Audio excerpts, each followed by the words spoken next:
What's good, everyone? This your main correspondent, Alan Taylor, and I'm back in the broadcast room yet again, always with another one. And yes, indeed, it is another one. And this is where we at. You clearly see the title of the broadcast. And yes, it is what it is. So Trump had a celebration during, of course, Black History Month, things like that. And yeah, he gave all the black people a shout out that actually did things for this country and celebrated them and stuff like that. He's also talking about building a park, which is going to add in some of our, you know, some celebrities and also some black people that actually contributed to the situation at hand as far as trying to get black people out of struggle. And yes, it's crazy out here, but of course, CNN has its own issues and stuff like that. They're talking out the side of their necks, but we're going to go here first and we're going to check this out. Quarters, nickels, and dimes, people. To a single year, 1619, but under our administration, we honor the indispensable role Black Americans have always played in the immortal cause of another date, 1776. We like 1776. In the very first skirmish of the Revolutionary War at Lexington Green, an enslaved black man named Prince Estabrook, you know Prince Estabrook? Yeah. Answered history's call and fought as the Minutemen alongside the other patriots of the very small Massachusetts town. Couldn't protect itself, but they did a good job. Prince was wounded in the early morning battle, becoming not only the first African-American soldier to fight in the Revolution, but among the very first Americans to spill their blood. One of the first in the nation to spill blood in that very, very tough time. Soon Estabrook joined. So the first blood that was spilled was an enslaved black man fighting for this country. Okay. The Continental Army and ultimately won his own freedom along with that of his fellow Americans. His legacy will endure, and we're very proud to honor him today. It's a very important day in our country, and we honor him. First person to spill blood happened to be Tim Estabrook. Today, I'm pleased to announce that we will be including the statue of Prince Estabrook in our new National Garden of American Heroes. We're going to be doing a Garden of American Heroes. And now that I think of it, So my thing is, for President Trump, keep going. My thing of it is, okay, so if the first person was a enslaved black man to spill blood, history can't be just as racist as we think it is, or else they would have left that out. Just think about it. I must tell you, sadly, most of them, I guess all of them are not with us any longer. I was going to put Tiger in the garden, but maybe you don't want to be there. I maybe should wait a little bit, huh? Like about 50. I think I'm going to wait about 50 years, all right? But Tiger's going to make it, okay? But I'm a little afraid to tell him yes, because he'd be the only one that's living. I don't know, Tiger. Tiger's rejecting that offer, right? Under the executive order I signed last month, this new beautiful outdoor statue park. It's going to be a statue park. It's going to be unbelievable. We're picking the final sites now. It's between various states that want it very badly. We'll honor hundreds of our greatest Americans to ever live, including countless Black Americans, icons. The garden will predominantly feature incredible women like Harriet Tubman, Rosa Parks, Billie Holiday, Aretha Franklin, and Coretta Scott King.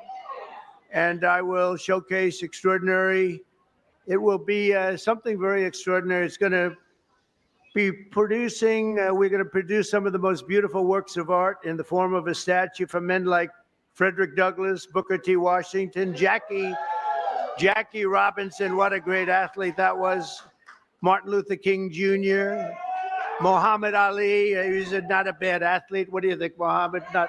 Not too bad. And the late Kobe Bryant. People love Kobe Bryant. And we're going to save Tiger Woods for another time. That's all that I can. I'm sorry. But hey, shout out to that. So it's just a preview of some of the situation that Trump wants to build with the statues and stuff like that. And I guarantee it's going to be, probably just not black people. It's probably going to be, a mix of everybody who's contribute to this country and the success of it. So we're gonna go here now to CNN. And yeah, I know it's crazy. I know it's crazy.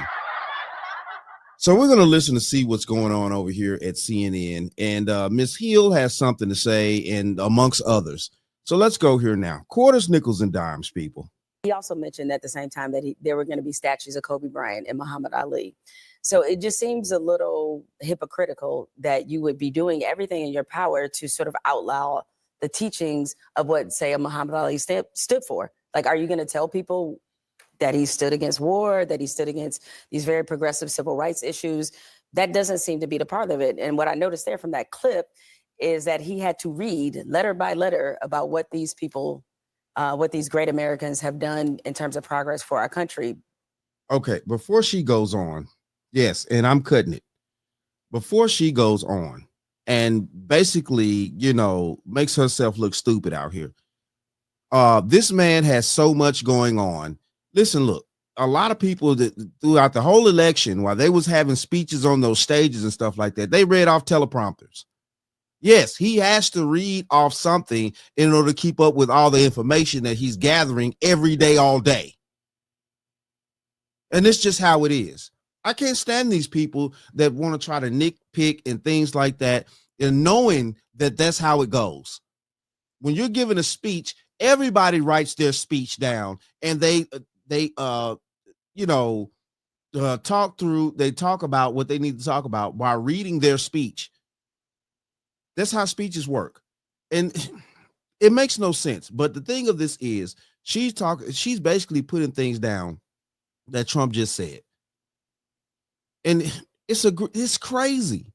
So you got a problem with the man saying he wants to actually build a park to the statues of our ancestors who actually, did their due diligence to fight for civil rights and stuff. Well, he obviously doesn't understand what Muhammad Ali. Yes, obviously he does. Muhammad Ali gave him the Muhammad Ali Award. What are we talking about? Because it's not something he's familiar with and not something that it's natural for him. So I consider this to be an insult, a slap in the face. And frankly, all the people that attended this, look, I guess God bless you if you've never been to the White House and maybe you looked at it as some kind of great experience. But everything this president has stood for and done in the last decade or so has been a complete rejection of what Black history is. Abel, how do you square what Jemele is saying there, that this White House, this administration has spent so much time, especially in the last month, denigrating diversity as even a concept? And actually, let me just go ahead and play this because I think it's instructive to hear exactly what they have been saying. Listen. I think the single dumbest phrase in military history is our diversity is our strength. My son is in a public school. He takes a class called African American History. If you're running an African American history class, could you perhaps be in violation of this court order, of this executive order? I'm not quite certain, and I'd like to look into it further and get back to you on that. You can have DEI in water coolers and universities. I disagree with that, but lives aren't impacted with DEI at universities. It is impacted here. I just want the best and the brightest, keeping Americans safe. Okay, so you say that, and then you throw a Black History Month event, and people are supposed to then say, well, it all doesn't matter. He really does care about the history of this country, which includes people. It's Black History Month today and this month, but it could be Hispanic History Month, Women's History Month, all these diverse people. Absolutely. What are Americans supposed to think? I mean, look, President Trump is what Americans supposed to think. They're supposed to think that if anyone of any race or culture has added on to the development and the prosperity of the United States, then yeah, they're going to be added on too. What the French toast is there to think about? That's what we're supposed to think. What are you talking about? See, and this is the talking out of the side of the neck that I can't stand. And you mean to tell me you're sitting around here trying to downplay what Trump is trying to do, things like that, and the history of Trump's situation. Did y'all know Trump was the one that sent the plane for Nelson Mandela when he got out of prison? Yeah. Nobody else sent anything to help Mandela when he got out of prison. Come on now. Not a traditional politician. I mean, he never has been. He never will be. Right. So today, when we saw the celebration in the White House, I thought that was a beautiful ceremony. I thought it was a packed house there. I mean, Tiger Woods. I can go on and on of all the people that were there. He made it very clear today, Abby. He said, Black Americans are legends. I'm going to put some statues up. Kobe Bryant.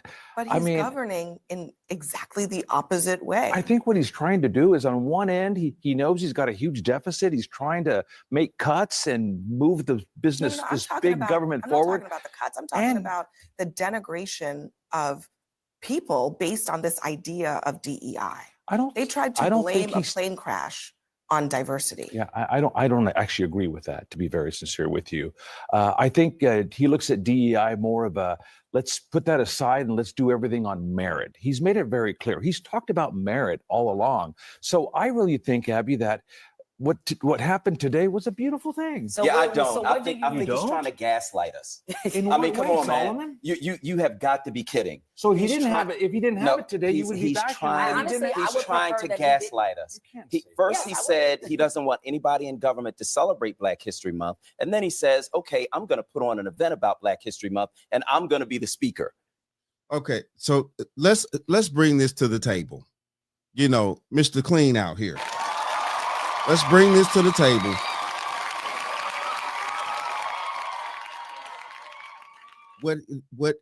What is he saying? Basically, Trump is saying that while these people are on the clock in the Pentagon, wherever, you know what I'm saying, government job they're at, they cannot celebrate these holidays while they're on the job, while they're on the clock. They cannot use taxpayer money to throw parties while they're on the clock. That's what's going on here. Because believe it or not, like it or not, those people, when they throw parties, they use taxpayer money to throw these parties. Ain't nobody paying for them parties when they celebrate Black History Month, or they celebrate Women's Day, or they celebrate all them holidays and stuff like that, that the list came out and we saw. They're not using their own personal funds. They're using the funds of the federal government to set up these parties, to, you know, and have fun and stuff like that and kick back while they're on the job. And that cannot happen. That's what that is. That's what that's about. This is crazy. There aren't any Black people, you know, really saying anything about what's happening with him. He tried to use DEI as literally a racial slur against us, as if Black people are benefiting from anything in this country and getting anything we're not qualified for and don't have to work twice as hard for. When the DEI ain't got nothing to do with Black folks. So what the French toast is there to think about? I'm tired of Black people always trying to, you know, with this victim crap. DEI ain't got nothing, ain't never had nothing to do with y'all. Us, period. Because I'm Black too. Man, DEI ain't never had nothing to do with us. And the problem is that the mass amount of ignorant Black people always try to pick up these causes instead of picking up the proper causes that they need to pick up, which is they need to put the families back together to get the communities back together so we could actually prosper. That's a cause that we as Black people need to pick back the fuck up. DEI ain't never had nothing to do with us. This is wild out here. Mr. Clean need to sit his bald head ass down. It's crazy. Black people have to live in the real world. When the cops come, we're scared because we might not come out of it alive. We walk into a store, if they let bullshit. If you ain't out there doing something stupid as a Black person, you ain't got no reason to be scared. A cop pulled me over. What I'm scared for? What am I? I'm not doing anything. I'm a hardworking, tax-paying citizen. I got my registration and everything in order. What am I scared of? Are you kidding me? He don't even look like he live in a neighborhood out there where, you know what I'm saying, a lot of the ninjas live. Because it's a difference between Black people and ninjas. let us in, we're followed around. We don't get loans when we have the same credit score as everybody else because we're black. We have to live in the real world. You can't gaslight us. We know reality when we see it. This is not real. This is a joke. That's what that is. I mean, And personally, Tiger Woods was speaking at the podium today. Tiger Woods Is that said a he's joke? Kablasian. Right. I thought he would be there for Compilation Come on, man. History Month. What? Oh Lord, here we go. He's Kablasian. He's Kablasian. But when Tiger Woods first came out, I guarantee you, him, chick in the red right here. Oh yeah, when Tiger Woods first came out, oh man, Tiger Woods. Tiger was there's a black man playing golf. He would be there for Compilation Come on, man. History Month. What? So one of the things also, apparently the Defense Department's getting ready to make some cuts. We talked about it earlier. One of the cuts rumored to be happening is of CQ Brown, the chairman of the Joint Chiefs, shockingly a black man. This is not surprising to me because I know the conversation in MAGA world about that. But the idea that maybe one of the first acts of the new defense secretary would be to ask the chairman of the Joint Chiefs, who is a black man who a Republican senator just today said has done a very good job, and he would be surprised to hear if he were eliminated in some of these cuts. Mm-hmm. Kevin Kramer said a month ago that he knows CQ Brown pretty well. They've had disagreements, but he thinks he's doing a great job. Why would this even be a conversation? Well, I think Hegseth has sort of changed his tune on it a bit. They seem to be working together in the early onset, right after his confirmation. He gave him a vote of approval out loud to the press corps. So we'll see what happens. I'm not going to jump to a conclusion on that. And also, I hope that even if we have political disagreements with somebody in history, a figure of history, we can still recognize their greatness. And I think that's very important. So I was glad to see Donald Trump highlight, yes, great athletes, but yes, Rosa Parks, yes, Frederick Douglass. I think that's great. And we can have the debate over DEI, and I think I can go in a million different directions. I think when it comes to the celebration of Black history, I think the president's signal today was he doesn't want to see it erased from our conversation in our country. But that's not right. And that was the end of it to a degree. I couldn't. As y'all see, that was the end of it. Screw that. It's just the truth. Listen, look. We can sit around here all day. You know what I'm saying? At least Trump is doing what he needs to do. Thank you. You know what I'm saying? He wants to build statues to our ancestors and stuff like that. I can't knock that. I cannot knock that. So, okay, then. Listen, look. We're about to keep going. And we're about to check something out here. So, apparently, this is what Donald Trump said about Ali. Let's go here now. Did Ali teach you how to torment your opponents? Well, maybe he did. I don't know. When you think about it, Geraldo, he was a fantastic guy. He was really two different people. He was the nicest guy in the world, as you know, because you knew him well. But outside of the ring and inside the ring, he was this incredible competitor. He was really something special, but he was very special outside of the ring also. Outside of the ring in 2007, he gave you the Muhammad Ali Award. We have a picture of it in 2007. How did you feel getting that honor, and would you accept it today? Well, I'd love it. I mean, he was, he was something, and he wanted me to get that award. And we raised a lot of money that night for charity. He was very charitable, and that was in Arizona. And we raised a tremendous amount of money that night, and very big numbers. And he was so happy about it. And that was one of my great honors, actually. And when you saw him, that was the beginning of the deterioration. How'd you feel, Mr. Trump? Well, I had seen him before that, and he was hit hard. It was amazing the way he handled it. He went and he went so long. He really went so long. He's been, going through a lot for 20 years.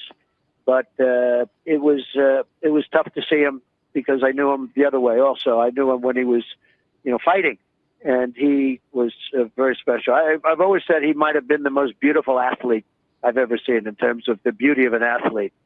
I agree with that. Was he the greatest fighter ever? Look, you've had some great fighters. I noticed he said just now Sugar Ray Robinson. I've seen him, and he was great too.